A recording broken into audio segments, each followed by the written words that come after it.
बोली संतोषी माता की जय। संतोषी माता व्रत कथा। एक बुढ़िया थी जिसके 7 बेटे थे। उनमें से 6 कमाने वाला था और एक निकम्मा था। वह बुढ़िया उन 6 को अच्छी रसोई बनाकर बड़े प्रेम से खिलाती, पर 7वें को बचा कुचा जूठा खिलाती थी। परंतु वह भोला था, अतः मन में कुछ भी विचार नहीं करता था। एक दिन वह अपनी पत्नी से बोला, देखो मेरी माता को मुझसे कितना प्रेम है। उसने कहा, वह तुम्हें सभी की जूठन खिलाती है, फिर भी तुम ऐसा कहते हो। चाहे तो तुम समय आने पर देख लेना। एक दिन बहुत बड़ा त्योहार आया। बुढ़िया ने 7 प्रकार के भोजन और चूरमे के लड्डू बनाए। 7वां लड़का यह बात जांचने के लिए सिर दुखने का बहाना करके पतला कपड़ा ओढ़कर सो गया और देखने लगा। माँ ने उनको बहुत अच्छे आसनों पर बिठाया और 7 प्रकार के भोजन और लड्डू परोसे। वह उन्हें बड़े प्रेम से खिला रही थी। जब वे 6 उठ गए तो माँ ने उनकी थालियों से जूठन इकट्ठा किया और उनसे एक लड्डू बनाया। फिर वह 7वें लड़के से बोली, अरे रोटी खा ले। वह बोला, माँ मैं भोजन नहीं करूँगा, मैं तो परदेश जा रहा हूँ। माँ ने कहा, कल जाता है तो आज ही चला जा। वह घर से निकल गया। चलते समय उसे अपनी पत्नी की याद आई, जो गौशाला में कंडे पाथ रही थी। वह बोला, हम विदेश को जा रहे हैं, आएंगे कछु काल, तुम रहियो संतोष में धर्म अपनो पाल। इस पर उसकी पत्नी बोली, जाओ पिया आनंद से हमारी सोच हटाएं। राम भरोसे हम रहें, ईश्वर तुम्हें सहाय। देहु निशानी आपनी, देख धरूं मैं धीर। सुधि हमारी न बिसरइयो, रखियो मन गंभीर। इस पर वह लड़का बोला, मेरे पास कुछ नहीं है, यह अंगूठी है, सो ले और मुझे भी अपनी कोई निशानी दे। वह बोली, मेरे पास क्या है, यह गोबर भरे हाथ है। यह कहकर उसने उसकी पीठ पर गोबर भरे हाथ की थाप मार दी। वह लड़का चल दिया। ऐसा कहते हैं, इसी कारण से विवाह में पति पत्नी की पीठ पर हाथ का छापा मारते हैं। चलते समय वह दूर देश में पहुंचा। वह एक व्यापारी की दुकान पर जाकर बोला, भाई मुझे नौकरी पर रख लो। व्यापारी को नौकर की जरूरत थी, अतः बोला, तनख्वाह काम देख कर देंगे, तुम रह जाओ। वह सवेरे 7 बजे से रात की 12 बजे तक नौकरी करने लगा। थोड़े ही दिनों में सारा लेन देन और हिसाब किताब करने लगा। सेठ के 7-8 नौकर चक्कर खाने लगे। सेठ ने उसे 2-3 महीने में आधे मुनाफे का हिस्सेदार बना दिया। 12 वर्ष में वह नामी सेठ बन गया और उसका मालिक उसके भरोसे काम छोड़कर कहीं बाहर चला गया। इधर उसकी औरत को सास और जेठानियाँ बड़ा कष्ट देने लगी। वे उसे लकड़ी लेने जंगल में भेजती, भूसे की रोटी देती, फूटे नारियल में पानी देती। वह बड़े कष्ट से जीवन बिताते थे। एक दिन जब वह लकड़ी लेने जा रही थी तो रास्ते में उसने कई औरतों को व्रत करते देखा।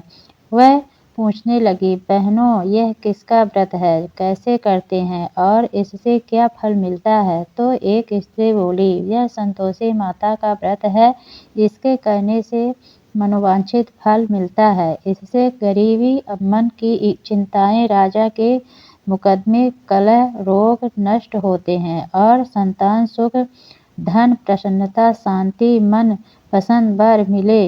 वह बाहर गए हुए पति के दर्शन होते हैं। उसने उसे व्रत करने की विधि बता दी। उसने रास्ते में सारी लकड़ियाँ बेच दी व गुड़ और चना ले लिया। उसने व्रत करने की तैयारी की। उसने सामने एक मंदिर देखा तो पूछने लगी, यह मंदिर किसका है।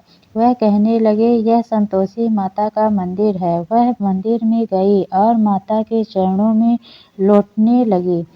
वह दुखी होकर विनती करने लगी, माँ मैं अज्ञानी हूँ, मैं बहुत दुखी हूँ, मैं तुम्हारी शरण में हूँ, मेरा दुख दूर करो। माता को दया आ गई। एक शुक्रवार को उसके पति का पत्र आया और अगले शुक्रवार को पति का भेजा हुआ धन मिला। अब तो जेठ जेठानी और सास सिकोड़ के कहने लगे, अब तो इसकी खातिर बढ़ेगी, यह बुलाने पर भी नहीं बोलेगी। वह बोली, पत्र और धन आवे तो सभी को अच्छा है। उसकी आंखों में आंसू आ गए। वह मंदिर में गई और माता के चरणों में गिरकर बोली, हे माँ, मैंने तुमसे पैसा कब मांगा था? मुझे तो अपना सुहाग चाहिए। मैं तो अपने स्वामी के दर्शन और सेवा करना मांगती हूँ। तब माता ने प्रसन्न होकर कहा, जा बेटी, तेरा पति आवेगा। वह बड़ी प्रसन्नता से घर गई और घर का काम काज करने लगी। इधर संतोषी माता ने उसके पति को स्वप्न में घर जाने और पत्नी की याद दिलाई। उसने कहा, माँ, मैं कैसे जाऊँ? परदेश की बात है, लेन देन का कोई हिसाब नहीं है। माँ ने कहा, मेरी बात मान, सवेरे नहा धोकर मेरा नाम लेकर घी का दीपक जलाकर दंडवत करके दुकान पर बैठना। देखते देखते सारा लेन देन साफ हो जाएगा, धन का ढेर लग जाएगा। सवेरे उसने अपने स्वप्न की बात सभी से कही तो सब दिल लगे उड़ाने लगे। वे कहने लगे कि कहीं सपने भी सत्य होते हैं। पर एक बूढ़े ने कहा, भाई, जैसे माता ने कहा है वैसे करने में क्या डर है? उसने नहा धोकर माता को दंडवत करके घी का दीपक जलाया और दुकान पर जाकर बैठ गया।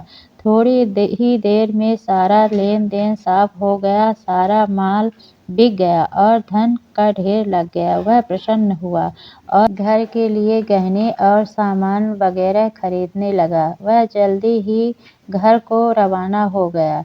इधर बेचारी उसकी पत्नी रोज लकड़ियाँ लेने जाती और रोज संतोषी माता की सेवा करती। उसने माता से पूछा, हे माँ, यह धूल कैसी उड़ रही है? माता ने कहा, तेरा पति आ रहा है, तू लकड़ियों के 3 बोझ बना ले। एक नदी के किनारे रख, एक यहाँ रख और तीसरा अपने सिर पर रख ले।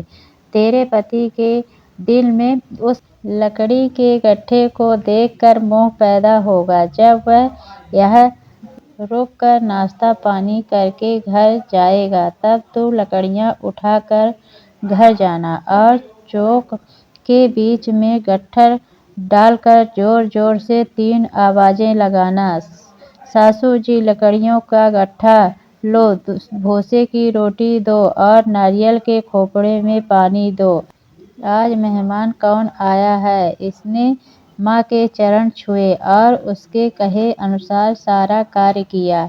वह तीसरा गट्ठा लेकर घर गई और चौक में डालकर कहने लगी, सासू जी, लकड़ियों का गट्ठा लो, भूसे की रोटी दो, नारियल के खोपड़े में पानी दो। आज मेहमान कौन आया है? यह सुनकर सास बाहर आकर कपट भरे वचनों से उसने दिए हुए कष्टों को भुलाने ले लिए। कहने लगी, बेटी, तेरा पति आया है, आ मीठा भात और भोजन कर और गहने कपड़े पहन। अपनी माँ के ऐसे वचन सुनकर उसका पति बाहर आया और अपनी पत्नी के हाथ में अंगूठी देखकर व्याकुल हो उठा। उसने पूछा, यह कौन है? माँ ने कहा, यह तेरी बहू है। आज 12 वर्ष हो गए यह दिन भर घूमती फिरती है, काम काज करती नहीं है, तुझे देखकर नखरे करती है। यह बोला, ठीक है, मैंने तुझे इसे देख लिया है, अब मुझे दूसरे घर की चाबी दे दो, मैं इसमें रहूँगा। माँ ने कहा, ठीक है, जैसी तेरी मर्जी, और उनसे चाबियों का गुच्छा पटक दिया। उसने अपना सामान तीसरी मंजिल के ऊपर के कमरे में रख दिया। एक ही दिन में वे राजा के सामान ठाट बाट वाले बन गए। इतने में अगला शुक्रवार आया। बहू ने अपनी पति से कहा, मुझे संतोषी माता के व्रत का उद्यापन करना है। वह बोली, बहुत अच्छा है, खुशी से कह ले। जल्दी ही उद्यापन की तैयारी करने लगी। उसने जेठ के लड़कों को जिमने के लिए कहा। उन्होंने मान लिया। पीछे से जिठानियों ने अपने बच्चों को सिखा दिया, तुम खटाई मांगना जिससे उसका उद्यापन पूरा न हो। लड़कों ने जीम जीम कर खटाई मांगी। बहू कहने लगी, भाई खटाई किसी को नहीं दी जाएगी, यह तो संतोषी माता का प्रसाद है। लड़के खड़े हो गए और बोले, पैसा लाओ। वह बोली, कुछ न समझ सकी उनका क्या भेद है। उसने पैसे दे दिए और वे इमली की खटाई मांग कर खाने लगे। इस पर संतोषी माता ने उस पर रोष किया। राजा के दूत उसके पति को पकड़ के ले गए। वह बेचारी बड़ी दुखी हुई और रोती हुई माताजी के मंदिर में गई और उनके चरणों में गिरकर कहने लगी, हे माता, यह क्या किया? हंसा कर अब तो मुझे क्यों रुलाने लगी? माता बोली, पुत्री, मुझे दुख है कि तूने अभिमान करके मेरा व्रत तोड़ा है और इतनी जल्दी सब बातें भुला दी।